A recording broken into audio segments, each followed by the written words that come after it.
Hi all, നമുക്ക് discuss ചെയ്യാനായിട്ട് ഇനി ഫോർത്ത് മൊഡ്യൂൾ ഇലക്ട്രിക് വെഹിക്കിൾസ് ആണ് ബാക്കിയുള്ളത്. നമ്മളതിനകത്തുള്ള പ്രധാനപ്പെട്ട പോയിൻറ്റുകൾ മാത്രം ഡിസ്കസ് ചെയ്ത് പോവുകയാണ് ഈ വീഡിയോയിലൂടെ.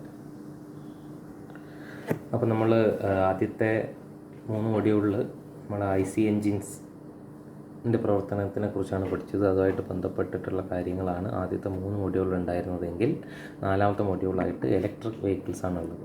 അപ്പോൾ ഏറ്റവും പ്രധാനമായിട്ട് എന്താണ് സാധാരണ IC എൻജിനും ഇലക്ട്രിക് വെഹിക്കിൾസും തമ്മിലുള്ള വ്യത്യാസം, അപ്പോൾ അതിൻ്റെ ഒരു കമ്പാരിസൺ, അല്ലെങ്കിൽ ഇലക്ട്രിക് വെഹിക്കിൾസിൻ്റെ അഡ്വാൻറ്റേജുകൾ എന്തൊക്കെയാണ് when compared to IC engines, അതുപോലെ ഡിസ്അഡ്വാൻറ്റേജുകൾ എന്തൊക്കെയാണ് IC എൻജിനുമായിട്ട് കമ്പയർ ചെയ്യുമ്പോൾ എന്നുള്ള കാര്യങ്ങളൊക്കെ ഒന്ന് മനസ്സിലാക്കി വെക്കേണ്ടതുണ്ട്.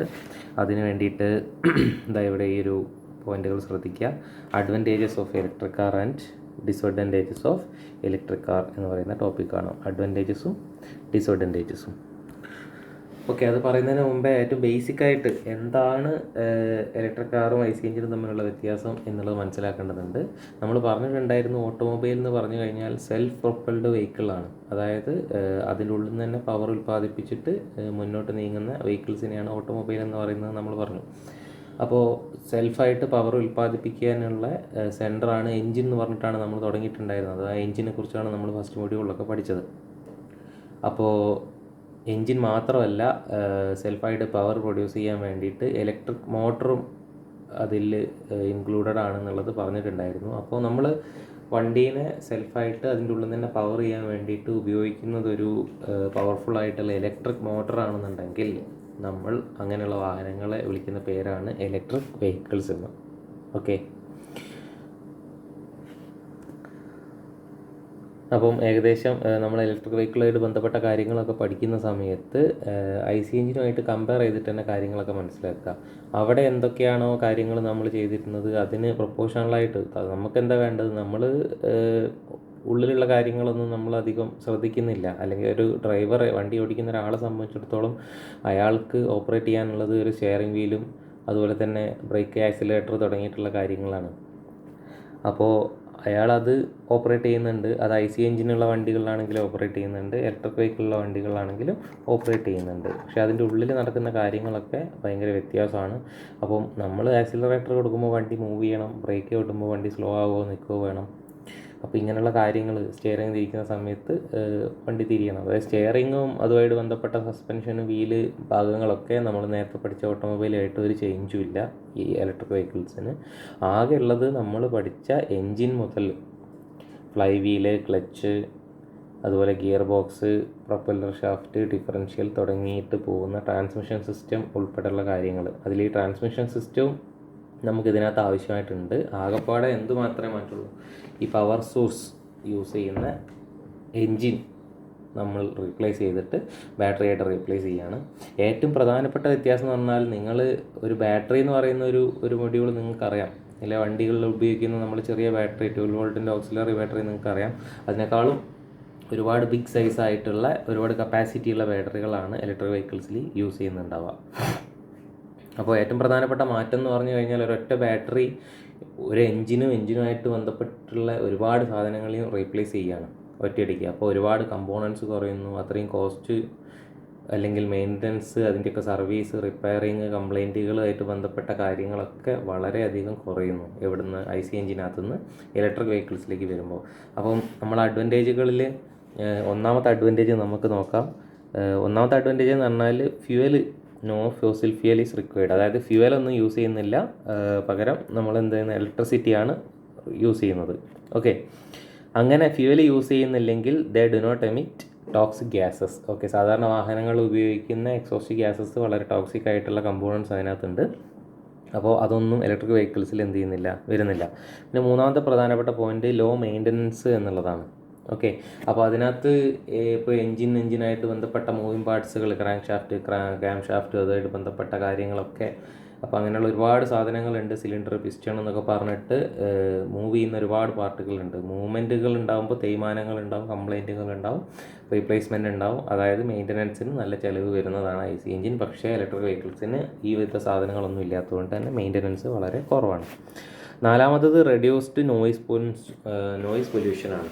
ഓക്കെ, അതായത് IC എഞ്ചിൻ നിങ്ങൾക്ക് അറിയാം, ശബ്ദം ഓരോ വണ്ടിക്ക് അനുസരിച്ചൊക്കെ ശബ്ദം കൂടിയും കുറഞ്ഞുവാണെങ്കിൽ നല്ല ശബ്ദം ഉണ്ടാവും വണ്ടി പോകുന്ന സമയത്ത്. പക്ഷേ ഇലക്ട്രിക് മോട്ടറിന് ഓപ്പറേറ്റ് ചെയ്യുന്ന സമയത്ത് സൗണ്ടൊന്നും ഇല്ലാത്തതുകൊണ്ട് തന്നെ വണ്ടി വളരെ സൈലൻ്റ് ആയിട്ടായിരിക്കും ഓപ്പറേറ്റ് ചെയ്യുന്നുണ്ടാവുക.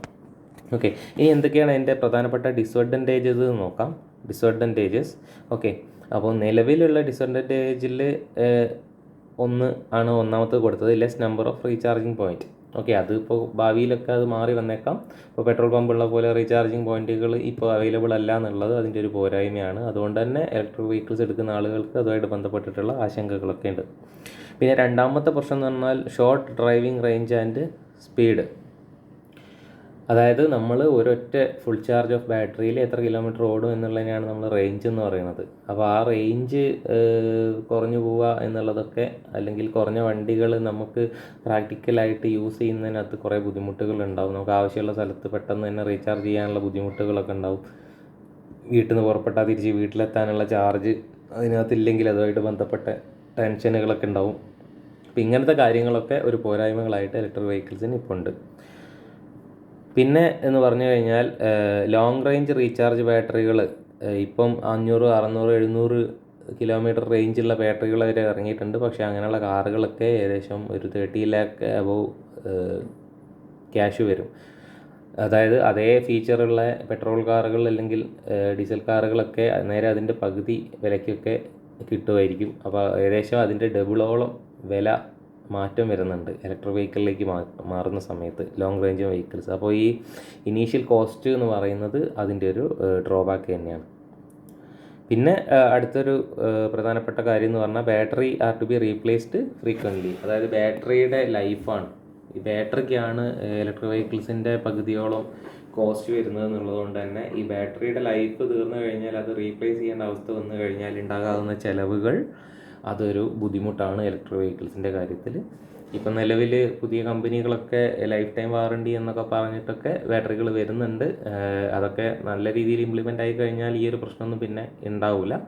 ഇപ്പോൾ MGയുടെ ഒക്കെ വണ്ടികൾ ലൈഫ് ടൈം വാറണ്ടി ഒക്കെ ആയിട്ട് വാഹനങ്ങൾ വരുന്നുണ്ട്, കുറേ കണ്ടീഷൻസ് ഉണ്ടെങ്കിലും. അപ്പോൾ പക്ഷേ നിലവിൽ നമുക്കിപ്പോൾ അത്രയും തന്നെ ബാറ്ററിയുടെ കാര്യത്തിൽ അഷ്വറൻസ് കമ്പനികൾ പറയാത്തതുകൊണ്ട് തന്നെ ഈ ഒരു പോയിൻ്റ്, അതായത് ബാറ്ററി ഇടയ്ക്ക് മാറ്റി വെക്കേണ്ടി വരും എന്നുള്ളത് ഒരു ഡ്രോബാക്ക് ആയിട്ട് പറയാവുന്നതാണ്. ഓക്കെ, ഇതാണ് ഇപ്പോൾ ഒരു ബേസിക്കായിട്ട് IC എഞ്ചിൻ ഇലക്ട്രിക് വെഹിക്കിൾ കമ്പാരിസണിൽ നമ്മൾ അതിൻ്റെ അഡ്വാൻറ്റേജുകളും ഡിസ്അഡ്വാൻറ്റേജുകളായിട്ട് പറയാനുള്ളത്. ഏറ്റവും ബേസിക്കായിട്ട് ഇലക്ട്രിക് വെഹിക്കിൾ എങ്ങനെ വർക്ക് ചെയ്യുന്നു എന്നുള്ളത് നോക്കാം. നോട്ടൊക്കെ ഞാൻ നിങ്ങൾക്ക് തന്നിട്ടുണ്ട് PDF ആയിട്ട്. ഞാൻ അതിൻ്റെ ഫിഗറുകൾ മാത്രമേ മാക്സിമം അറ്റാച്ച് ചെയ്തിട്ടുള്ളൂ. അപ്പം ഈ ഫിഗറിൽ നിങ്ങൾ നോക്കുകയാണെന്നുണ്ടെങ്കിൽ ഇവിടെ 4 വീലുകൾ കാണാം. ഓക്കെ, ഇതൊക്കെ സാധാരണ വണ്ടിയിലുള്ള പോലെ തന്നെയാണ്. പിന്നെ പ്രധാനപ്പെട്ട ഭാഗം എന്ന് പറഞ്ഞാൽ ഒരു ബാറ്ററിയാണ് ഇലക്ട്രിക് വെഹിക്കിൾസിൻ്റെ ഉണ്ടാവുക. ഒരു ബാറ്ററി എന്ന് പറഞ്ഞു കഴിഞ്ഞാൽ അത് പവർ സോഴ്സാണ്. ഓക്കെ, ബാറ്ററിയിലുള്ള സ്റ്റോർ ചെയ്ത് വെച്ച കറണ്ട് നേരെ എങ്ങോട്ടേക്ക് ട്രാൻസ്ഫർ ചെയ്യുന്നു? നമ്മുടെ മോട്ടറിലേക്ക് ട്രാൻസ്ഫർ ചെയ്യുകയാണ്. മോട്ടറിനകത്തുനിന്ന് മോട്ടറിൽ എന്ത് സംഭവിക്കും? ബാറ്ററിയിൽ നിന്നുള്ള ഇലക്ട്രിക്കൽ എനർജി മോട്ടറിലെത്തുന്ന സമയത്ത് എന്തായിട്ട് മാറും? അത് മെക്കാനിക്കൽ എനർജി ആയിട്ട് മാറും. മെക്കാനിക്കൽ എനർജി എന്ന് പറഞ്ഞാൽ മോട്ടറിൻ്റെ പുറത്തെത്തുമ്പോഴേക്ക് റൊട്ടേഷൻ, അല്ലേ? റൊട്ടേഷൻ ആയിട്ടാണ് മോട്ടറിൻ്റെ പുറത്തേക്ക് എത്തുക. ആ റൊട്ടേഷൻ നേരെ ട്രാൻസ്മിഷൻ സിസ്റ്റത്തിലോട്ട് പോയി. ട്രാൻസ്മിഷൻ സിസ്റ്റമൊക്കെ നമ്മൾ ഓട്ടോമൊബൈലിൽ പഠിച്ചതാണ്, സെക്കൻഡ് മൊഡ്യൂളിൽ പഠിച്ചതാണ്. അതുപോലെയുള്ള ട്രാൻസ്മിഷൻ സിസ്റ്റങ്ങൾ, ഓട്ടോമാറ്റിക് ഗിയർ ബോക്സുകളൊക്കെ ഉണ്ടാവും. നമ്മൾ പറഞ്ഞിട്ടുണ്ടായിരുന്നു, ടോർക്ക് കൺവേർട്ടർ പോലെയുള്ള സാധനങ്ങളൊക്കെ ഓട്ടോമാറ്റിക് ഗിയർ ബോക്സുകളൊക്കെ യൂസ് ചെയ്യുന്നതായിട്ട് പറഞ്ഞിട്ടുണ്ടായിരുന്നു. ഫ്ലൂയിഡ് കപ്ലിംഗ് പോലുള്ള ക്ലച്ചുകളൊക്കെ യൂസ് ചെയ്യുന്നതായിട്ട് പറഞ്ഞിട്ടുണ്ടായിരുന്നു. ഇങ്ങനെയുള്ള ട്രാൻസ്മിഷൻ സിസ്റ്റങ്ങളൊക്കെയാണ് ഇലക്ട്രിക് വെഹിക്കിൾസിൽ യൂസ് ചെയ്യുന്നുണ്ടാവുക. അപ്പോൾ നമുക്ക് ട്രാൻസ്മിഷൻ സിസ്റ്റം വഴി വീലിലേക്ക് ഡ്രൈവ് പോവുകയാണ്. അങ്ങനെയാണ് വണ്ടി മുന്നോട്ടേക്ക് നീങ്ങുന്നത്. അപ്പോൾ ഏറ്റവും പ്രധാനപ്പെട്ട 3 സാധനങ്ങളിൽ ഒന്ന് ബാറ്ററിയാണ്, 2 മോട്ടറാണ്, മൂന്നാമത്തത് ട്രാൻസ്മിഷനാണ്. ഈ മോട്ടറിൻ്റെ കൂടെ ഓർ ജനറേറ്റർ എന്ന് എഴുതി വെച്ചിട്ടുണ്ട്. അപ്പം ഇത് എന്തിനാണെന്ന് ഞാൻ പറഞ്ഞുതരാം. നമുക്ക് അടുത്ത പോയിന്റിൽ മോട്ടോർ ഓർ ജനറേറ്റർ, അതായത് ഒരു സാധനം തന്നെ നമുക്ക് എന്ത് ചെയ്യാം, ഒരു സർക്യൂട്ട് റിവേഴ്സ് ചെയ്ത് കഴിഞ്ഞാൽ മോട്ടർ ഒരു സമയത്ത് മോട്ടറായിട്ടും വേറൊരു സമയത്ത് അതേ സാധനം തന്നെ ജനറേറ്ററായിട്ടും വർക്ക് ചെയ്യുന്ന ഒരു പരിപാടി ഇലക്ട്രിക് വെഹിക്കിൾസിൽ നടക്കുന്നുണ്ട്. അതുകൊണ്ടാണ് മോട്ടോർ ഓർ ജനറേറ്റർ എന്ന് പറഞ്ഞത്. പക്ഷേ ബേസിക്കായിട്ട് നമ്മൾ വർക്കിംഗ് പറയുന്ന സമയത്ത് ബാറ്ററിയിൽ നിന്ന് കറണ്ട് എടുത്തിട്ട് മോട്ടോർ എന്ത് ചെയ്യുന്നു? വർക്ക് ചെയ്യുന്നു, കറങ്ങുന്നു. ആ റൊട്ടേഷൻ നേരെ ട്രാൻസ്മിഷൻ സിസ്റ്റം വഴി വീലുകളിലേക്ക് പോയിട്ടാണ് വണ്ടി മൂവ് ചെയ്യുന്നത്. ഇതാണ് വർക്കിംഗ് ഓഫ് ഇലക്ട്രിക് വെഹിക്കിൾ. ഏറ്റവും സിമ്പിളായിട്ടുള്ള ഫിഗറാണ്, അതൊന്ന് പഠിക്കാൻ വരയ്ക്കാനൊക്കെ പഠിച്ചു വെച്ചേക്കുക. അതുപോലെ തന്നെ അതിൻ്റെ പാർട്സ് എക്സ്പ്ലെയിൻ ചെയ്യാനായിട്ട് പാർട്സൊക്കെ നോട്ടിലുണ്ട്. ഓക്കെ, അടുത്തതായിട്ട് ഞാൻ നേരത്തെ പറഞ്ഞു മോട്ടോർ ഓർ ജനറേറ്ററിൻ്റെ കാര്യം. അതാണ് റീജനറേറ്റീവ് ബ്രേക്കിംഗ് സിസ്റ്റം. ഓക്കെ, സിലബസിൽ ലാസ്റ്റിലേക്കാണ് ഉള്ളതെങ്കിൽ ഞാൻ ഇതിൻ്റെ കൂടെ തന്നെ അറ്റാച്ച് ചെയ്യാൻ കാരണം ആ മോട്ടോർ ഓർ ജനറേറ്ററിൻ്റെ എക്സ്പ്ലനേഷൻ ഇപ്പോൾ തന്നെ പറയാമെന്ന് വിചാരിച്ചിട്ടാണ്. ഓക്കെ, റീജനറേറ്റീവ് ബ്രേക്കിംഗ് സിസ്റ്റം എന്ന് പറയുന്ന ഒരു സിസ്റ്റം ഓട്ടോമാറ്റിക് ഇലക്ട്രിക് വാഹനങ്ങളിൽ പരക്കെയുള്ള ഒരു മോഡാണ്. ഓക്കെ, അപ്പോൾ ആ സിസ്റ്റം വർക്ക് ചെയ്യാൻ വേണ്ടിയിട്ടാണ് മോട്ടറിനെ ജനറേറ്ററായിട്ട് വർക്ക് ചെയ്യുന്ന രീതിയിൽ നമ്മൾ അറേഞ്ച് ചെയ്യുന്നത്. ഓക്കെ, എന്താണ് പരിപാടി എന്ന് പറഞ്ഞു കഴിഞ്ഞാൽ, നമ്മൾ സാധാരണ IC എഞ്ചിന് നമ്മളിപ്പോൾ നന്നായിട്ട് ആക്സിലറേറ്റർ നന്നായിട്ട് മൂവ് ചെയ്തുകൊണ്ടിരിക്കുന്നൊരു വാഹനം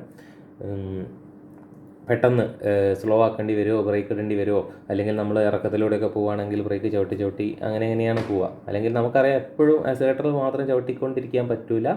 ആക്സിലറേഷൻ കുറയുന്ന സമയം, അതായത് ആക്സിലറേറ്റഡ് ആയിട്ടുള്ള വണ്ടി നമ്മൾ ആക്സിലറേറ്ററിൽ നിന്ന് കാലെടുത്ത് കഴിഞ്ഞാൽ എന്ത് ചെയ്യുന്നു, ആ ഒരു മൊമെൻറ്റം കാരണം വണ്ടി ഒരു നിശ്ചിത ദൂരം വരെ ഇങ്ങനെ ട്രാവൽ ചെയ്ത് പോവുകയാണ് ചെയ്യുന്നത്. ഓക്കെ, അപ്പോൾ അങ്ങനെയുള്ള സമയങ്ങളിൽ നമുക്ക് എന്ത് ചെയ്യാൻ പറ്റും, അതായത് നമ്മളിപ്പോൾ നോർമലി ആക്സിലറേഷൻ നടക്കുന്ന സമയത്ത് എന്താണ് സംഭവിക്കുന്നത്, ബാറ്ററി എന്നുള്ള കറണ്ട് മോട്ടറിലെത്തി മോട്ടറിൻ്റെ പവർ നേരെ വീലിലേക്ക് പോവുകയാണ്. ഓക്കെ, ഇനി നമ്മളിപ്പോൾ ഒരു ഇറക്കത്തിലാണ് പോകുന്നതെന്ന് വിചാരിക്കുക. നമ്മൾ നല്ല ആക്സിലറേഷനിൽ പോയി ഒരു ഇറക്കത്തിലോട്ട് പോയി കഴിഞ്ഞു, പിന്നെ വണ്ടി സ്വന്തമായിട്ട് താഴേക്ക് പോവുകയാണ്. അതായത് ആ കിട്ടിയ ഓൾറെഡി ഉള്ള ഫോഴ്സ് കാരണവും പിന്നെ താഴേക്കുള്ള ആ ഒരു ഗ്രാവിറ്റി, ആ ഒരു സ്ലോപ്പ് കാരണവും വണ്ടി താഴേക്ക് മൂവ് ചെയ്തുകൊണ്ടിരിക്കുകയാണ്. ആ സമയത്ത് നമുക്ക് എന്ത് ചെയ്യുന്നില്ല, ആക്സിലേറ്റർ നമ്മൾ കൊടുക്കുന്നില്ല, ആക്സിലേറ്ററിന് കാലെടുക്കുകയാണ് ചെയ്യുന്നത്. അങ്ങനെ കാലെടുക്കുന്ന സമയത്ത് നമ്മൾ മനസ്സിലാക്കണം, നമ്മൾ ബാറ്ററിയിൽ നിന്ന് മോട്ടറിലേക്ക് പവർ കൊടുക്കുന്നില്ല, മോട്ടറായിട്ട് വർക്ക് ചെയ്യുന്നില്ല. പക്ഷേ എന്ത് ചെയ്യുന്നുണ്ട്, വീല് കറങ്ങുന്നുണ്ട്. അപ്പോൾ ഈ വീലിൻ്റെ കറക്കം എന്ത് ചെയ്യുന്നു, ഇതൊക്കെ ഒരു കണക്റ്റഡ് മെമ്പേഴ്സായിട്ട് കിടക്കുന്നതല്ലേ. അപ്പോൾ വീല് കറങ്ങുന്ന സമയത്ത് സ്വാഭാവികമായിട്ടും അതിലുള്ള പവർ തിരിച്ച് ട്രാൻസ്മിഷൻ സിസ്റ്റം വഴി മോട്ടർ വഴി അങ്ങനെ വരുന്നുണ്ടാവും. ഓക്കെ, അപ്പം വീല് കറങ്ങുന്ന സമയത്ത് മോട്ടറിൻ്റെ ഉള്ളിലുള്ള ആർമേച്ചറും കാര്യങ്ങളൊക്കെ കറങ്ങുന്നുണ്ടാവും. ആ സമയത്ത് നമ്മൾ സർക്യൂട്ട് ജസ്റ്റ് റിവേഴ്സ് ചെയ്ത് കൊടുത്തിട്ട് നമ്മൾ എന്ത് സംഭവിക്കും, വീലിൻ്റെ റൊട്ടേഷൻ തിരിച്ച് മോട്ടറിലേക്ക് എത്തുന്ന ആ ഒരു സമയത്ത് മോട്ടർ ജനറേറ്ററായിട്ട് പ്രവർത്തിക്കുകയും, ഓക്കെ, അപ്പോൾ ജനറേറ്ററായിട്ട് പ്രവർത്തിക്കുന്ന സമയത്ത് ആർമേച്ചറിൻ്റെ റൊട്ടേഷനായിട്ട് നമുക്ക് എവിടെ നിന്ന് പവർ കിട്ടും, വീലിനകത്തുനിന്ന് പവർ കിട്ടും. അതായത് നമ്മൾ ആക്സിലേറ്ററിൽ നിന്ന് കാലെടുക്കുന്ന സമയത്തുള്ള അവസ്ഥയാണ് പറയുന്നത്. അതായത് വണ്ടി ഡീക്സിലറേറ്റ് ചെയ്യുന്ന സമയത്ത് നമ്മൾ എന്ത് ചെയ്യുന്നു, വീലിലുള്ള പവർ മോട്ടറിലേക്ക് പോകുന്നു. ആ സമയം മോട്ടർ ജനറേറ്ററായിട്ട് വർക്ക് ചെയ്യുന്നു. ജനറേറ്റർ എന്ത് ചെയ്യുന്നു, നമ്മളെ വാഹനത്തിലെ ഈ ഒരു എനർജി ഡീസലറേറ്റ് ചെയ്യുമ്പോൾ ഉണ്ടാകുന്ന ഒരു എനർജി, അല്ലെങ്കിൽ നമ്മൾ സാധാരണയായിട്ട് പെട്ടെന്നൊക്കെ ഡീസലറേറ്റ് ചെയ്യണമെന്ന് നമ്മൾ ബ്രേക്കൊക്കെ അപ്ലൈ ചെയ്യുമ്പോൾ നമ്മൾ വണ്ടി മൂവ് ചെയ്യാൻ വേണ്ടിയിട്ട് കൊടുത്ത ഒരു വലിയ എനർജിയാണ് ബ്രേക്ക് ചവിട്ടിയിട്ട് ഇല്ലാതാക്കുന്നത്. അങ്ങനെയാകുമ്പോൾ ഈ എനർജിക്ക് ഒരു ട്രാൻസിഷൻ വേണം, ഒരു ട്രാൻസ്ഫോർമേഷൻ വേണം. ഓക്കെ, എനർജി എന്താ സംഭവിക്കുന്നത്, ആ ഒരു കൈനറ്റിക് എനർജി സാധാരണയായിട്ട് ബ്രേക്ക് ചെയ്യുന്ന സമയത്ത് ഹീറ്റ് എനർജി ആയിട്ട് ഡിസിപ്പേറ്റ് ചെയ്ത് അന്തരീക്ഷത്തിലേക്ക് പോവുക ചെയ്യുന്നത്. അതായത് നമ്മൾ കഷ്ടപ്പെട്ട് ഫ്യൂലൊക്കെ കത്തിച്ചുണ്ടാക്കിയ എനർജി ബ്രേക്ക് ചവിട്ടുമ്പോൾ ഹീറ്റായിട്ട് പുറത്തേക്ക് ഇല്ലാണ്ടായി പോവുകയാണ്. അങ്ങനെ അതാണ് ബ്രേക്കിംഗ് ഒക്കെ കുറച്ച് വണ്ടി ഓടിക്കുകയാണെങ്കിൽ മാക്സിമം മൈലേജ് കിട്ടുമെന്നൊക്കെ പറയുന്നത്. ബ്രേക്കിങ്ങിൻ്റെ സമയത്ത് നടക്കുന്നത് വണ്ടിയുടെ ഫ്യൂവലിനകത്തു നിന്ന് നമ്മൾ ഉണ്ടാക്കിയ എനർജി ബ്രേക്കിൽ ഹീറ്റായിട്ട് പുറത്തേക്ക് നഷ്ടപ്പെട്ടു പോകുന്നതുകൊണ്ടാണ്. ഓക്കെ, ആ നഷ്ടപ്പെട്ടു പോകുന്ന എനർജിയെ യൂട്ടിലൈസ് ചെയ്തിട്ട് വീണ്ടും ഇലക്ട്രിസിറ്റി ആക്കി മാറ്റാനുള്ള ഇലക്ട്രിക് വെഹിക്കിളിലെ മെക്കാനിസമാണ് റീജനറേറ്റീവ് ബ്രേക്കിംഗ് സിസ്റ്റം എന്ന് പറയുന്നത്. ഓക്കെ, അപ്പോൾ ഇതിൻ്റെ ഒരു ഡയഗ്രാം നിങ്ങൾ ശ്രദ്ധിക്കുക. ഡയഗ്രാം നോക്കുന്ന സമയത്ത് നിങ്ങൾക്ക് ഇവിടെ കാണാം battery, inverter, motor or generator. Okay, inverter എന്ന് പറഞ്ഞു കഴിഞ്ഞാൽ ബാറ്ററിയിലുള്ള DC കറണ്ട് ആയിരിക്കും. DC കറണ്ടിനെ ഇൻവേർട്ടർ വെച്ചിട്ട് അത് AC ആയിട്ടൊക്കെ കൺവേർട്ട് ചെയ്തിട്ടായിരിക്കും മോട്ടറിലേക്ക് പോകുന്നുണ്ടാവുക. ഓക്കെ, അപ്പോൾ അതുകൊണ്ടാണ് ഇതിൻ്റെ ഇടയ്ക്ക് ഒരു ഇൻവേർട്ടർ വന്നിട്ടുള്ളത്. അപ്പം AC to DC ട്രാൻസ്ഫോർമേഷനൊക്കെ വേണ്ടിയിട്ടാണ്. അപ്പോൾ സാധാരണ, അതായത് നമ്മൾ ഈ റെഡ് കളറിൽ കാണാം, വണ്ടി ഓടുന്ന സമയത്ത്, അതായത് ആക്സിലറേഷൻ കൊടുക്കുന്ന സമയത്ത് ബാറ്ററി എന്താ നടക്കുന്നത്, ബാറ്ററിയുടെ ഡിസ്ചാർജിങ് ആണ്. അഥവാ ബാറ്ററിയിലുള്ള ചാർജ് കുറഞ്ഞു പോവാണ്. ബാറ്ററി ഡിസ്ചാർജ് ചെയ്യുന്ന സമയത്ത് ബാറ്ററിയിലുള്ള കറണ്ട് ഉപയോഗിച്ച് മോട്ടോർ വർക്ക് ചെയ്യുന്നു. മോട്ടോർ നേരെ ട്രാൻസ്മിഷൻ സിസ്റ്റം വഴി വീലിലേക്ക് പവർ കൊടുക്കുന്നു, വണ്ടി മൂവ് ചെയ്യുന്നു. ഇതാണ് ആക്സിലറേഷൻ അല്ലെങ്കിൽ ഡ്രൈവ് മോഡ് എന്ന് പറയുന്നത്. ഇനി നേരെ തിരിച്ച് നമ്മൾ വണ്ടിയിൽ നിന്ന് ആക്സിലറേഷൻ ഒഴിവാക്കുന്ന സമയത്ത് വീല് സ്വന്തമായിട്ട് കറങ്ങുന്നു. വീലിലുള്ള കറക്കം എങ്ങോട്ടേക്ക് എത്തുന്നു, ട്രാൻസ്മിഷൻ സിസ്റ്റത്തിലേക്ക് എത്തുന്നു, ട്രാൻസ്മിഷൻ സിസ്റ്റത്തിൽ നേരെ മോട്ടറിലേക്ക് വരുന്നു. ആ സമയത്ത് റൊട്ടേഷൻ ഇങ്ങോട്ടേക്കാണ് വരുന്നതെങ്കിൽ ആ സമയത്ത് മോട്ടർ മാറി ജനറേറ്ററായിട്ട് പ്രവർത്തിക്കുകയും അവിടെ ഇലക്ട്രിസിറ്റി ജനറേറ്റ് ചെയ്യുകയും ആ ഇലക്ട്രിസിറ്റി AC കറണ്ടിനെ DC ആയിട്ട് കൺവേർട്ട് ചെയ്തിട്ട് ബാറ്ററിയിലോട്ട് സ്റ്റോർ ചെയ്യുകയും ചെയ്യും. ഇങ്ങനെ ബാറ്ററി റീചാർജിങ് ആയിട്ട് അല്ലെങ്കിൽ ബാറ്ററി ചാർജിങ് എന്നുള്ള പരിപാടിയാണ് എന്തിൽ നടക്കുക, റീജനറേഷൻ മോഡിൽ നടക്കുക. അപ്പോൾ ആക്സിലറേഷൻ അല്ലെങ്കിൽ ഡ്രൈവ് മോഡിൽ ബാറ്ററി ഡിസ്ചാർജിങ് ആണെങ്കിൽ റീജനറേഷൻ അല്ലെങ്കിൽ ബ്രേക്കിംഗ് മോഡിൽ ബാറ്ററി ചാർജ് ചെയ്യാനുള്ള മെക്കാനിസം, ഇതിനെയാണ് നമ്മൾ റീജനറേറ്റീവ് ബ്രേക്കിംഗ് സിസ്റ്റം എന്ന് പറയുന്നത്. ഓക്കെ, ഇത് ഓൾറെഡി ബാറ്ററി ചാർജ് ചെയ്യാൻ മാത്രമൊന്നുമല്ല, നമുക്ക് ഈ റീജനറേഷൻ പല ഒന്നാമത്തെ സ്റ്റേജ്, രണ്ടാമത്തെ സ്റ്റേജ്, മൂന്നാമത്തെ സ്റ്റേജ് എന്നൊക്കെ പറഞ്ഞിട്ട് 3 ലെവലിലൊക്കെ നമുക്ക് സെറ്റ് ചെയ്ത് വെക്കാൻ പറ്റും. അതായത് ഒന്നാമത്തെ സ്റ്റേജിൽ അത്ര തന്നെ എന്തുണ്ടാവില്ല, അതായത് ഈ നമ്മൾ വീല് വഴി ജനറേറ്ററിനെ കറക്കുന്ന സമയത്ത് കുറേ പവർ അതിന് വേണ്ടിയിട്ട് പോകും. അങ്ങനെ പറയുമ്പോൾ നമ്മളിപ്പോൾ IC എഞ്ചിനൊക്കെ നമ്മൾ ഇറക്കൊക്കെ ഇറങ്ങുന്ന സമയത്ത് ഗിയറിൽ താങ്ങിയിട്ട്, ഇപ്പോൾ സെക്കൻഡ് ഗിയറിലും ഫസ്റ്റ് ഗിയറിലൊക്കെ നമ്മൾ താങ്ങിയിട്ട് ഇറക്കി കഴിഞ്ഞാൽ എഞ്ചിൻ വക ഒരു വണ്ടിക്ക് ഒരു പിടുത്തം കിട്ടും ബ്രേക്കിങ്ങിന് പകരം. ഓക്കെ, അപ്പോൾ അതുപോലെ ഒരു പിടുത്തം, ഒരു ബ്രേക്കിംഗ് എഫക്റ്റും കൂടെ ഈ റീജനറേറ്റീവ് ബ്രേക്കിംഗ് കാരണം ഇലക്ട്രിക് വെഹിക്കിൾസിന് കിട്ടുന്നു എന്നുള്ളതാണ്. ഓക്കെ, അപ്പോൾ റീജനറേറ്റീവ് ബ്രേക്കിങ്ങിൻ്റെ 2 കാര്യമാണുള്ളത്. ഒന്ന്, നമ്മൾ ഡീസിലറേഷൻ്റെ സമയത്ത് വേസ്റ്റായി പോകുന്ന കൈനറ്റിക് എനർജിയെ നമ്മൾ ഇലക്ട്രിക്കൽ എനർജി ആയിട്ട് കൺവേർട്ട് ചെയ്യുന്നു. രണ്ടാമത്തത്, നമ്മൾ ഇറക്കൊക്കെ ഇറങ്ങുന്ന സമയത്ത് ബ്രേക്ക് അപ്ലൈ ചെയ്യുന്നതിന് പകരം അതിൻ്റെ ഉള്ളിൽ തന്നെ ഒരു ഇൻറ്റേർണൽ ബ്രേക്കിംഗ് സിസ്റ്റമായിട്ട് ആക്ട് ചെയ്യാൻ വേണ്ടിയിട്ട് റീജനറേറ്റീവ് ബ്രേക്കിംഗ് സിസ്റ്റത്തിന് കഴിയുന്നു എന്നുള്ളതാണ്. അപ്പോൾ അതിൻ്റെ ഫസ്റ്റ് മോഡിലിട്ടാൽ നമ്മൾ തേർഡ് ഗിയറിലിട്ട് ഇറക്കുന്ന പോലെ ഉണ്ടാവും, സെക്കൻഡ് മോഡിലിട്ടാൽ നമ്മളൊരു സെക്കൻഡ് ഗിയറിലിട്ട് ഇറക്കുന്ന പോലെ ഉണ്ടാവും. നമ്മൾ അതിൻ്റെ തേർഡ് മോഡിൽ ഇട്ട് കഴിഞ്ഞാൽ, റീജനറേഷൻ്റെ തേർഡ് മോഡിൽ ഇട്ട് കഴിഞ്ഞാൽ നമ്മളൊരു ഫസ്റ്റ് ഗിയറിലിട്ട് ഇറക്കുന്ന പോലെ അത്രയും ഭയങ്കരമായിട്ടുള്ള പിടുത്തം വെച്ചിട്ടായിരിക്കും താഴേക്ക് ഇറങ്ങുക. എന്ന് പറഞ്ഞാൽ ആ സമയത്ത് മാക്സിമം എനർജീനെ അങ്ങോട്ട് ഇലക്ട്രിക്കൽ എനർജി ആയിട്ട് കൺവേർട്ട് ചെയ്യുന്നതുകൊണ്ടാണ് അത്രയും വലിയ എനർജി ലോസ് അവിടെ ഉണ്ടാകുന്നത്. ഓക്കെ, അപ്പോൾ നമുക്ക് ഏറ്റവും നല്ല എനർജി കുത്തനുള്ള ഇറക്കൊക്കെ ഇറങ്ങുമ്പോൾ റീജനറേഷനൊക്കെ നല്ല രീതിയിൽ അതിൻ്റെ സ്റ്റേജ് 3 തന്നെ സെറ്റ് ചെയ്ത് കഴിഞ്ഞാൽ മാക്സിമം ഇലക്ട്രിസിറ്റി ജനറേറ്റ് ചെയ്യാനായിട്ട് പറ്റും. ഓക്കെ, അപ്പോൾ ഇതാണ് റീജനറേറ്റീവ് ബ്രേക്കിംഗ് സിസ്റ്റത്തിനെ കുറിച്ച് പറയാനുള്ളത്. ഈ ഡയഗ്രാം ഒന്ന് പഠിച്ചു വെക്കുക, കാര്യങ്ങളൊക്കെ മനസ്സിലാക്കി എഴുതി വെക്കുക. അടുത്തത് ഇലക്ട്രിക് വെഹിക്കിൾസിൻ്റെ മേജർ കമ്പോണൻസിനെ കുറിച്ചാണ് പറയാനുള്ളത്. ഓക്കെ, അപ്പോൾ നമ്മൾ നേരത്തെ പറഞ്ഞു, ഒന്നാമത്തെ സാധനം ബാറ്ററി ആണ് പ്രധാനപ്പെട്ടൊരു സാധനം എന്ന് പറഞ്ഞു. ബാറ്ററീനെ നമുക്ക് പരിചയമുണ്ട്, മോട്ടറിന് നമുക്ക് പരിചയമുണ്ട്. ഓക്കെ, ബാറ്ററി നമുക്ക് എന്താണെന്ന് അറിയാം, നമ്മളെ ഇലക്ട്രിക്കൽ എനർജി സ്റ്റോർ ചെയ്ത് വെച്ചിരിക്കുന്ന ഭാഗമാണ് ബാറ്ററി. ഇലക്ട്രിക് മോട്ടർ നമുക്ക് എന്താണെന്ന് അറിയാം, എന്തിനു വേണ്ടിയിട്ടാണ്, ബാറ്ററിയിലുള്ള കറണ്ട് ഉപയോഗിച്ചിട്ട് മെക്കാനിക്കൽ എനർജിയാക്കി മാറ്റാൻ, ഇലക്ട്രിക്കൽ എനർജീനെ മെക്കാനിക്കൽ എനർജിയാക്കി മാറ്റാനുള്ള ഭാഗമാണ് ഇലക്ട്രിക് മോട്ടോർ. പിന്നെ ട്രാൻസ്മിഷൻ യൂണിറ്റ് എന്ന് പറഞ്ഞാൽ ക്ലച്ച്, ഗിയർ ബോക്സ് തുടങ്ങിയ കാര്യങ്ങൾ വഴി വീലിലേക്ക് പവർ പോകുന്നതാണ് ഇലക്ട്രിക് വെഹിക്കിൾസിൻ്റെ കമ്പൗണ്ടായിട്ട് നമ്മൾ പഠിച്ചിട്ടുള്ളത്. ഇനി നമുക്ക് ഇവിടെ എക്സ്ട്രാ വരുന്ന സാധനം നിങ്ങൾ നോക്കാം, ഒരു ഓക്സിലറി പവർ സപ്ലൈ എന്ന് പറയുന്ന ഒരു സാധനം കാണാം. പിന്നെ electronic controller, driver, power converter എന്ന് പറയുന്ന ഭാഗങ്ങളൊക്കെ നിങ്ങൾക്ക് കാണാനായിട്ട് പറ്റും.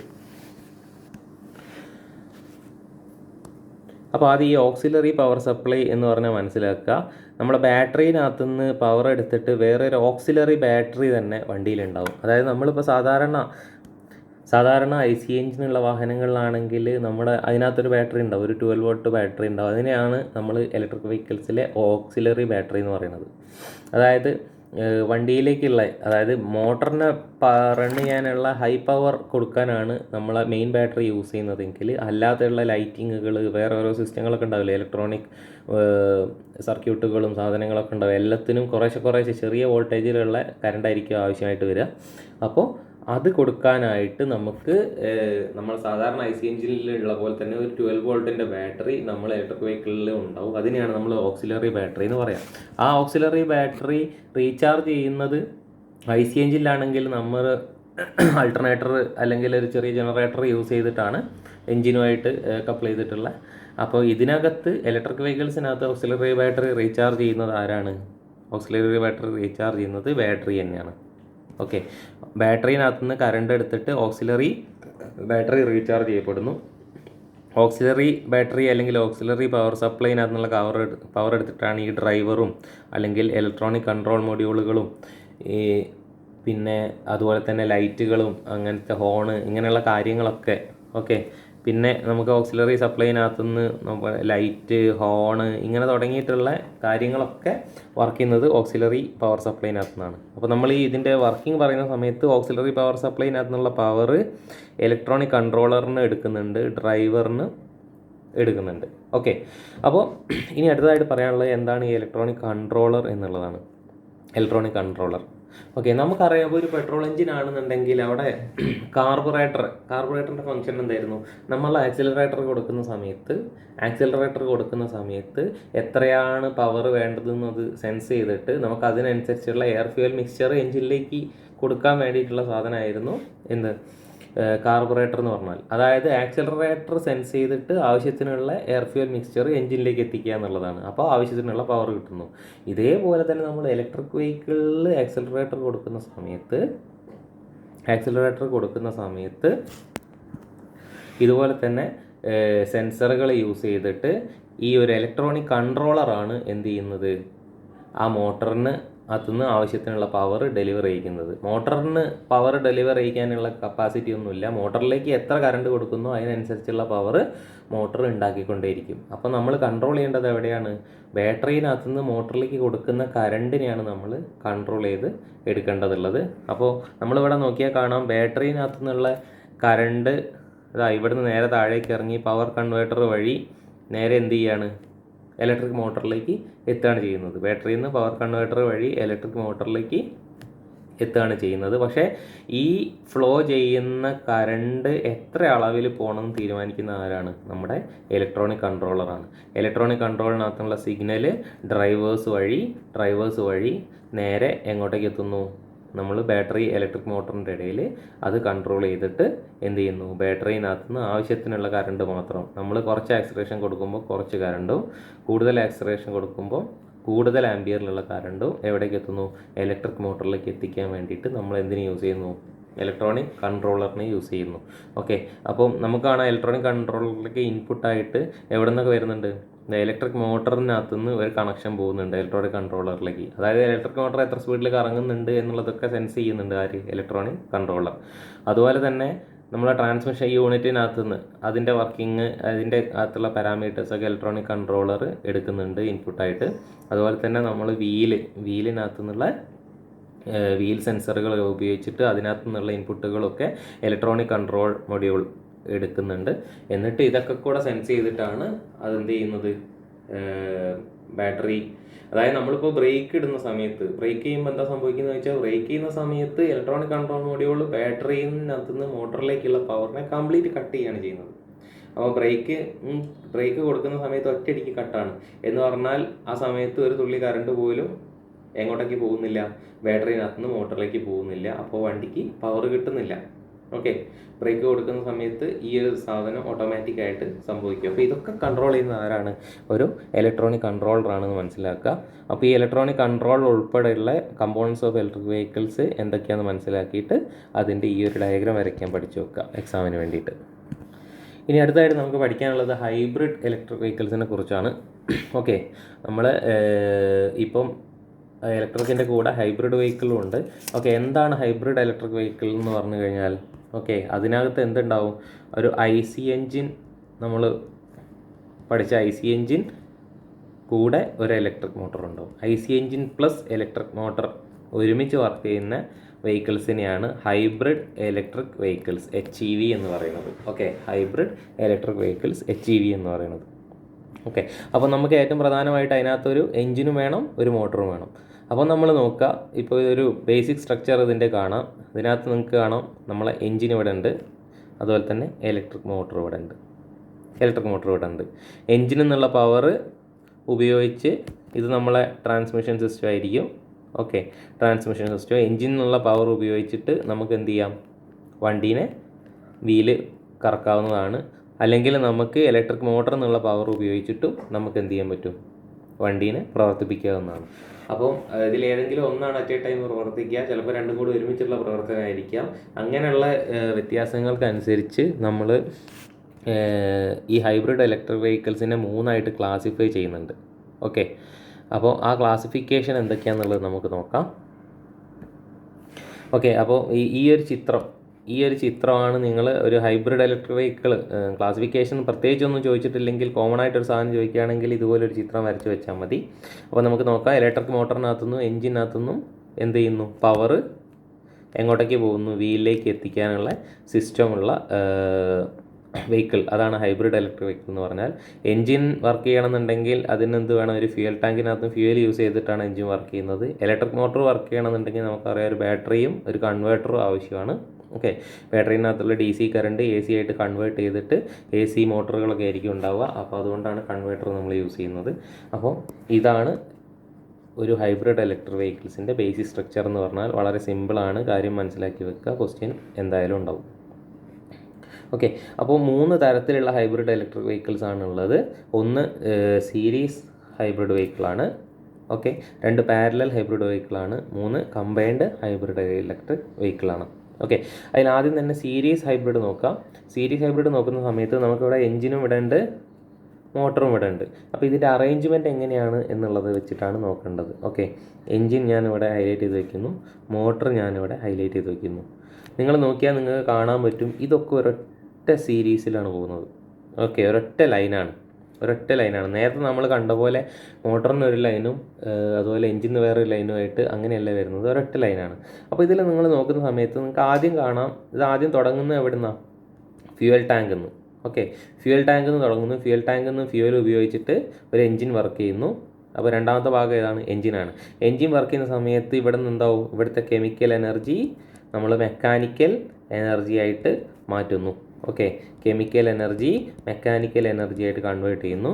ഓക്കെ, ഈ mechanical energy in the form of റൊട്ടേഷനാണ് എൻജിനകത്ത് നിന്ന് പുറത്ത് വരുന്നത്. അത് നേരെ ജനറേറ്ററിലേക്ക് എത്തുന്ന സമയത്ത് അതെന്ത് ചെയ്യുന്നു, മെക്കാനിക്കൽ എനർജി ഇലക്ട്രിക്കൽ എനർജി ആയിട്ട് കൺവേർട്ട് ചെയ്യുകയാണ്. Okay, mechanical energy electrical energy ആയിട്ട് മാറ്റുന്നു ഒരു ഇലക്ട്രിക് ജനറേറ്റർ വഴി. ഓക്കെ, അപ്പോൾ എൻജിൻ കറക്കിയിട്ട് ജനറേറ്ററിനകത്ത് നിന്ന് നമ്മൾ എന്ത് ചെയ്യുന്നു, ഇലക്ട്രിസിറ്റി പ്രൊഡ്യൂസ് ചെയ്തിട്ട് ആ ഇലക്ട്രിസിറ്റി ബാറ്ററിയിലേക്ക് സ്റ്റോർ ചെയ്ത് കൊടുക്കുകയാണ് ചെയ്യുന്നത്. ഓക്കെ, അപ്പോൾ ബാറ്ററി പവർ ചെയ്യാൻ അല്ലെങ്കിൽ ബാറ്ററി ചാർജ് ചെയ്യാൻ വേണ്ടിയിട്ടുള്ള സിസ്റ്റം എന്ന് പറഞ്ഞാൽ അത് എൻജിൻ പ്രവർത്തിക്കുമ്പോൾ മാത്രമേ എന്ത് ചെയ്യുന്നുള്ളൂ, ബാറ്ററി ചാർജ് ആവുന്നുള്ളൂ. പിന്നെ ബാറ്ററിനകത്ത് നിന്ന് പവർ എടുത്തിട്ട് ഇവിടെ നിന്ന് ഇങ്ങോട്ടേക്കുള്ള സിസ്റ്റം നമ്മളെ ഇലക്ട്രിക് വെഹിക്കിളാണ്.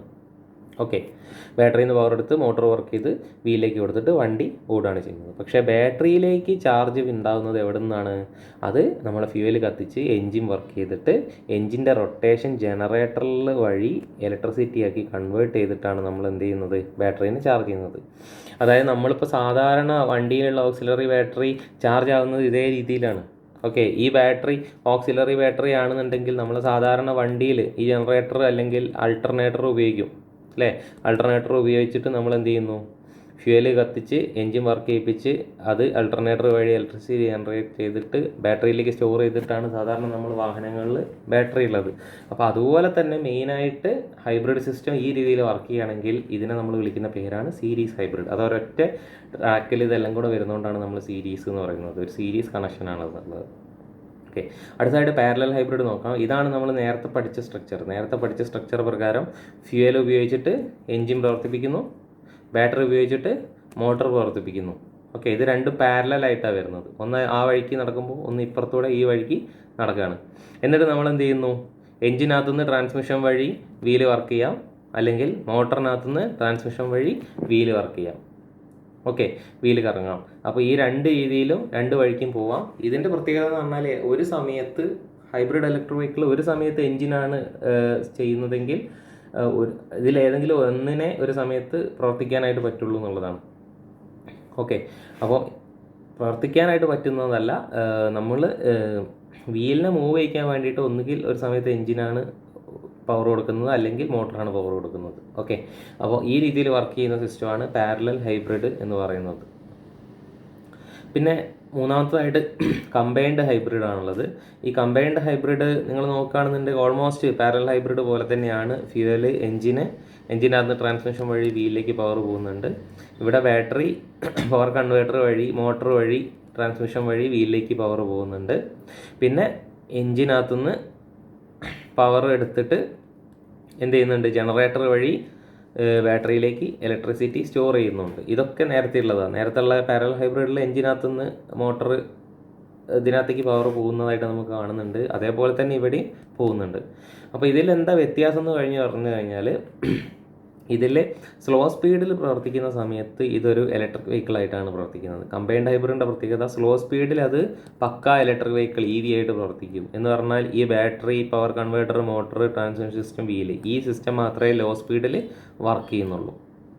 ഓക്കെ, ഹൈ സ്പീഡിൽ വർക്ക് ചെയ്യുന്ന സമയത്ത് എന്ത് ചെയ്യുന്നു? ഹൈ സ്പീഡിൽ വർക്ക് ചെയ്യുന്ന സമയത്ത് എൻജിൻ ഫ്യൂവൽ ഉപയോഗിച്ചിട്ട് എൻജിൻ വർക്ക് ചെയ്യുന്നുണ്ടാവും. ആ എൻജിനിലെ പവർ ജനറേറ്റർ വഴി ബാറ്ററിയിലേക്ക് സ്റ്റോർ ചെയ്യപ്പെടുന്നു.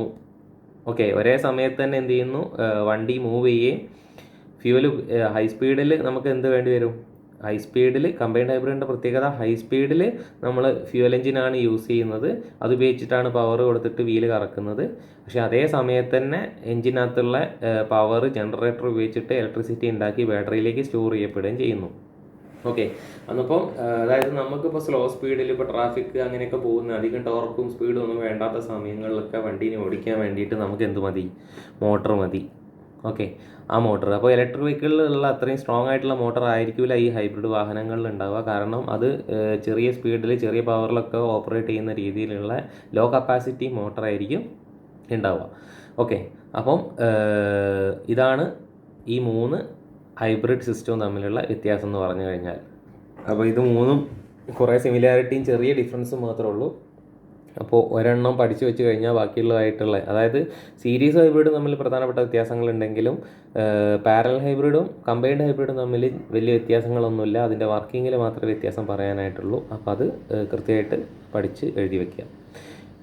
ഇനി അടുത്തൊരു സാധനം എന്ന് പറഞ്ഞാൽ പ്ലഗ് ഇൻ ഹൈബ്രിഡ് ഇലക്ട്രിക് വെഹിക്കിളാണ്. Plug in hybrid electric vehicle, അതായത് നമ്മൾ ഇതുവരെ കണ്ട 3 ടൈപ്പ് ഇലക്ട്രിക് വെഹിക്കിളിനകത്തുള്ള പ്രത്യേകത എന്ന് പറഞ്ഞാൽ ബാറ്ററിയെ ചാർജ് ചെയ്യാൻ വേണ്ടിയിട്ട് ആർക്ക് മാത്രമേ പറ്റുന്നുള്ളൂ? ബാറ്ററിക്ക് പുറത്തുനിന്ന് നമ്മൾ ഒരു എക്സ്റ്റേണൽ പവറൊന്നും അതിന്ന് പ്ലഗ് ചെയ്ത് എടുക്കുന്നില്ല. അതായത് ഒരു ചാർജിങ് സ്റ്റേഷനിൽ പോയിട്ട് ചാർജ് ചെയ്യുന്ന ഒരു സിസ്റ്റം ഈ കാണുന്ന സീരീസ് ഹൈബ്രിഡിനോ അല്ലെങ്കിൽ പാരലൽ ഹൈബ്രിഡിനോ കമ്പൈൻഡ് ഹൈബ്രിഡിനോ ഇല്ല. അപ്പോൾ ഈ നമ്മൾ പറഞ്ഞ 3 ഹൈബ്രിഡ് സിസ്റ്റങ്ങളിലും ബാറ്ററി ചാർജ് ചെയ്യപ്പെടുന്നത് എങ്ങനെയാണ്? അത് എഞ്ചിനകത്തുള്ള പവർ എടുത്തിട്ട് ഒരു ജനറേറ്റർ വർക്ക് ചെയ്തിട്ട് ജനറേറ്റർ ഇലക്ട്രിസിറ്റി ജനറേറ്റ് ചെയ്തിട്ട് ആ ഇലക്ട്രിസിറ്റിയാണ് എന്ത് ചെയ്യുന്നത്? അപ്പോൾ എഞ്ചിനിലുള്ള പവറാണ് ഇലക്ട്രിസിറ്റി ആയിട്ട് ജനറേറ്റ് ചെയ്ത് ബാറ്ററിയിലേക്ക് സ്റ്റോർ ചെയ്യാൻ വേണ്ടി യൂസ് ചെയ്യുന്നത്. അപ്പം നമ്മളതൊരു പ്ലഗ് പോയിന്റിൽ കുത്തിയിട്ടിട്ട് ബാറ്ററി ചാർജ് ചെയ്യേണ്ട ആവശ്യമില്ല എന്നുള്ളതാണ് പറയുന്നത്. ഓക്കെ, അതുകൊണ്ടാണ് നമ്മളത് ചെറിയ ചാർജേ സ്റ്റോർ ആവുള്ളൂ. അതുകൊണ്ട് ചെറിയ കപ്പാസിറ്റി മോട്ടറേ നമ്മൾ യൂസ് ചെയ്യുന്നുള്ളൂ. ചെറിയ സ്പീഡുകളിലൊക്കെ നമ്മൾ ഹൈബ്രിഡ് ഇലക്ട്രിക് സിസ്റ്റം വർക്ക് ചെയ്യുന്നുള്ളൂ എന്നുള്ളത് മനസ്സിലാക്കുക. പക്ഷേ plug in hybrid electric vehicle അങ്ങനെയല്ല. പ്ലഗ്ഡ് ഇൻ ഹൈബ്രിഡ് ഇലക്ട്രിക് വെഹിക്കിളിനകത്ത് ഇതിലാകപ്പാടുള്ള വ്യത്യാസം, നേരത്തെ ഹൈബ്രിഡ് വെഹിക്കിളിൻ്റെ ചിത്രങ്ങൾ തന്നെ വരച്ചാൽ മതി, പ്രത്യേകിച്ച് ഒരു ചിത്രമായിട്ടൊന്നും ഇതിനെ കാണണ്ട. ഇത് IC എഞ്ചിൻ ഉണ്ട്, ഇലക്ട്രിക് മോട്ടർ ഉണ്ട്. റീജനറേറ്റീവ് ബ്രേക്കിംഗ് ഒന്നും ഇവിടെ കൊടുക്കേണ്ട കാര്യമില്ല. അതൊന്നും ഇല്ലെങ്കിലും കുഴപ്പമില്ല. IC എഞ്ചിൻ കൊടുക്കുക, ഇലക്ട്രിക് മോട്ടറും കൊടുക്കുക. ഇലക്ട്രിക് മോട്ടർ കൊടുക്കുമ്പോൾ അതിന് ബാറ്ററി നമ്മൾ കൊടുക്കേണ്ടതുണ്ട്. ഓക്കെ, ബാറ്ററി കൊടുക്കണം. അതുപോലെ തന്നെ IC എഞ്ചിൻ ഉണ്ടാകുമ്പോൾ അതിനൊരു ഡീസൽ ടാങ്കും വേണം. ഇത്രയേ വേണ്ടുള്ളൂ. എഞ്ചിന് വേണ്ടിയിട്ട് ഒരു ഫ്യൂൽ ടാങ്ക് അല്ലെങ്കിൽ ഫ്യൂവൽ, മോട്ടറിന് വേണ്ടിയിട്ട് ഒരു ബാറ്ററി, ഈ 4 സാധനങ്ങൾ ഉണ്ടായാൽ മതി. ഓക്കെ, ആദ്യത്തെ എഞ്ചിനും ഇതും ഒരു സെറ്റായിട്ട് കൊടുക്കുക, ഇത് രണ്ടും ഒരു സെറ്റായിട്ട് കൊടുക്കുക. ഓക്കെ, ഇത് രണ്ടും ഉള്ളൊരു സാധനത്തിനകത്ത് ബാറ്ററിനകത്ത് ഇതിൽ പ്രത്യേകത എന്ന് പറഞ്ഞാൽ ബാറ്ററി നമുക്ക് കാണാം പുറത്തേക്ക് ചാർജിങ്ങിന് ഒരു പ്ലഗ് കാണിക്കുന്നുണ്ട്. ഓക്കെ, പുറത്ത് നമ്മൾ ചാർജ് ചെയ്തെടുക്കുകയാണ് ബാറ്ററീനെ. പക്ഷേ ഇതൊരു ഹൈബ്രിഡ് വെഹിക്കിളാണ് താനും.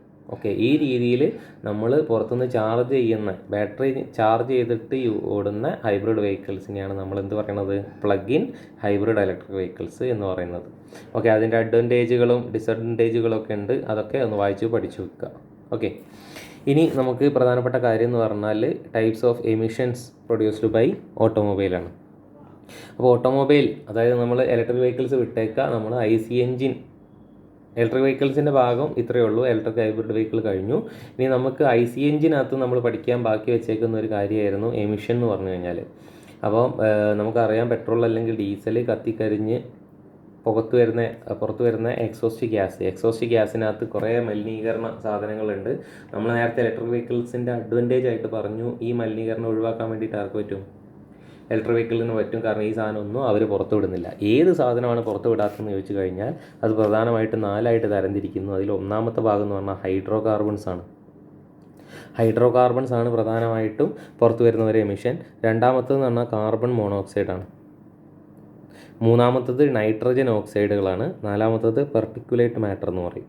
ഓക്കെ, അപ്പം ആദ്യത്തെ 3 ഗ്യാസുകളാണെങ്കിൽ നാലാമത്തത് എന്ന് പറഞ്ഞാൽ അത് ചെറിയ സോളിഡ് അല്ലെങ്കിൽ ലിക്വിഡ് പോലുള്ള അംശങ്ങളുണ്ടാവും. ഇപ്പോൾ ഈ എക്സോസ്റ്റ് ഗ്യാസിനകത്തുള്ള ചെറിയ ചെറിയ തരിതരി പോലത്തെ ലിക്വിഡായിട്ടും സോളിഡായിട്ടുള്ള എക്സ്റ്റേണൽ കമ്പോണൻസുകൾ ഉണ്ടാവും. അതിനെയാണ് നമ്മൾ പെർട്ടിക്കുലേറ്റ് മാറ്റർ എന്ന് പറയുന്നത്.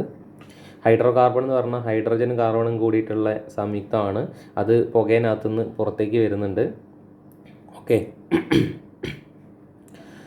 അത് ഗ്രൗണ്ട് ലെവൽ ഓസോണിൻ്റെ ഇതിന് കാരണമാകുന്നുണ്ട്. അതുപോലെ തന്നെ ഹാംഫുൾ ടു ഹ്യൂമൻ ഹെൽത്ത്, എൻവിറോൺമെൻറ്റിനൊക്കെ ഹാംഫുൾ ആയിട്ടുള്ള ഒരു വാതകമാണ് ഹൈഡ്രോ കാർബൺ എന്ന് മനസ്സിലാക്കുക.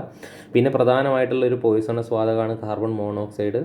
ഇപ്പോൾ ഇടയ്ക്കൊക്കെ കാർബൺ മോണോക്സൈഡ് നിർത്തിയിട്ട വാഹനത്തിൽ AC ഒക്കെ ഇട്ട് കിടന്നിട്ട് കാർബൺ മോണോക്സൈഡ് ശ്വസിച്ചിട്ട് ആളുകൾ മരിച്ച സംഭവങ്ങളൊക്കെ നമ്മൾ കേട്ടിട്ടുണ്ട്. Carbon monoxide very very poisonous ആണ്, കളർലെസ് ആണ്, ഓർഡർലെസ് ആണ്, ടോക്സിക് ആണ്.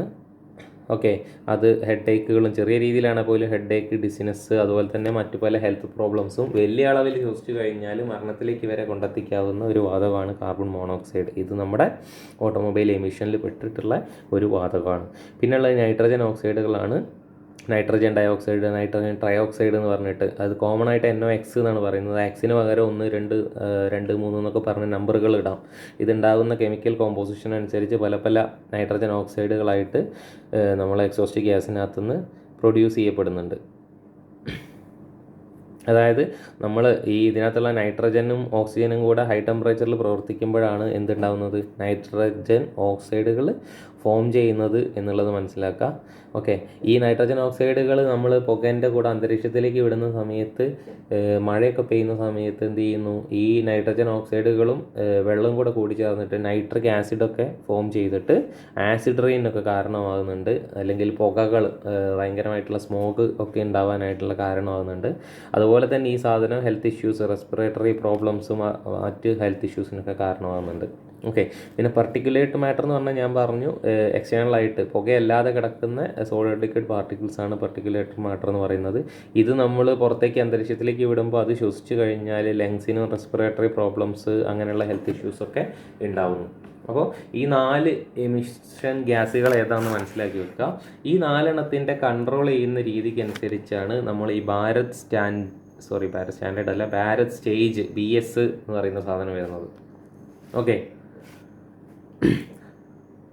അപ്പം എയർ പൊല്യൂട്ടൻസിനകത്ത് എമിഷൻ വഴി ഉണ്ടാകുന്ന എയർ പൊല്യൂട്ടൻറ്റിനെ കൺട്രോൾ ചെയ്യാൻ വേണ്ടിയിട്ട്, മോട്ടോർ വെഹിക്കിൾ കൺട്രോൾ ചെയ്യാൻ വേണ്ടിയിട്ട് ഉണ്ടാക്കിയ നോംസുകളാണ് ഭാരത് സ്റ്റേജ് എന്ന് പറയുന്നത്.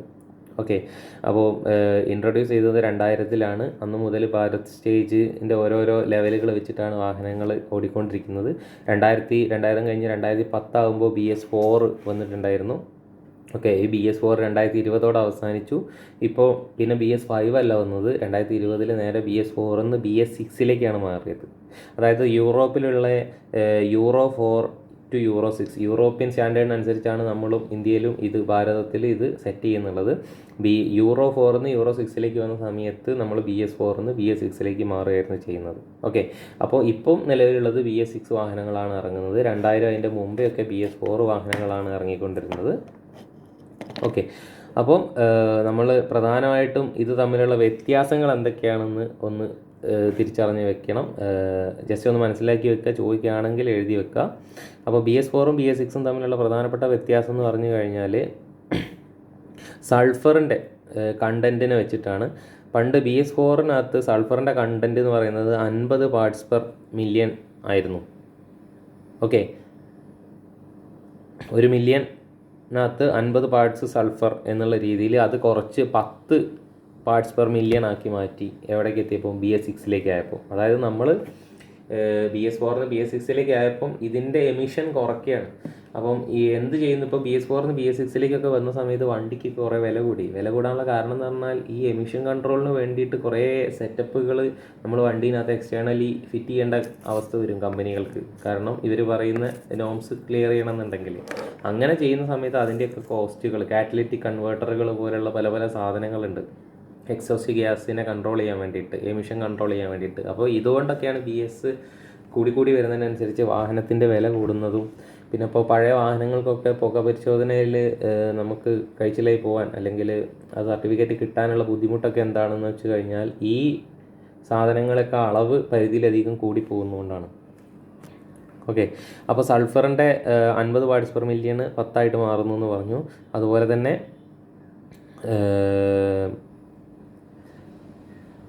പാർട്ടിക്കുലേറ്റ് മാറ്റർ 80% ഉണ്ടായിരുന്നത് അത് മാറിയിട്ട്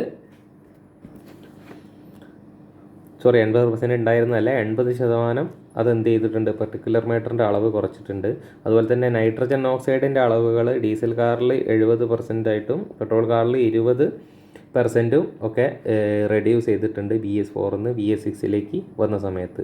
പിന്നെ അതുകൂടാതെ BS4 നിന്ന് BS6 വന്നപ്പം ഓൺ ബോർഡ് ഡയഗ്നോസ്റ്റിക് എന്ന് പറയുന്ന OBD എന്ന് പറയുന്ന ഒരു സിസ്റ്റം കൂടി വാഹനങ്ങളിൽ ഇംപ്ലിമെൻറ്റ് ചെയ്തിട്ടുണ്ട്. എന്ന് പറഞ്ഞു കഴിഞ്ഞാൽ നമ്മൾ ഈ എക്സോസ്റ്റ് ഗ്യാസുമായിട്ട് ബന്ധപ്പെട്ടിട്ടുള്ള എന്തെങ്കിലും ഇഷ്യൂസൊക്കെ വന്നു കഴിഞ്ഞാൽ നമുക്ക് ഡ്രൈവർക്ക് അല്ലെങ്കിൽ ഓപ്പറേറ്റർക്ക്, ടെക്നീഷ്യൻ തന്നെ അത് പെട്ടെന്ന് ഡിസ്പ്ലേയിൽ മനസ്സിലാവുന്ന രീതിയിലുള്ള ഒരു സിസ്റ്റം, അതാണ് ഓൺ ബോർഡ് ഡയഗ്നോസ്റ്റിക് എന്ന് പറഞ്ഞാൽ. ഇങ്ങനെ ഈ എക്സോസ്റ്റ് ഗ്യാസിനെ വരെ നമുക്ക് ഡയഗ്നൈസ് ചെയ്യാനുള്ള സിസ്റ്റം വാഹനങ്ങളിൽ ഇംപ്ലിമെൻറ്റ് ചെയ്യുന്ന രീതിയിലുള്ള കാര്യങ്ങളാണ് ഈ ഓരോ ഭാരത് സ്റ്റേജ് 4 നിന്ന് 6 വന്നപ്പോൾ സംഭവിച്ചത്. ഇനി അടുത്ത സ്റ്റേജിലേക്ക് പോകുന്ന സമയത്ത് കൂടുതൽ കോംപ്ലിക്കേറ്റഡ് ആയിട്ടുള്ള സിസ്റ്റങ്ങൾ ഇനിയും വരും.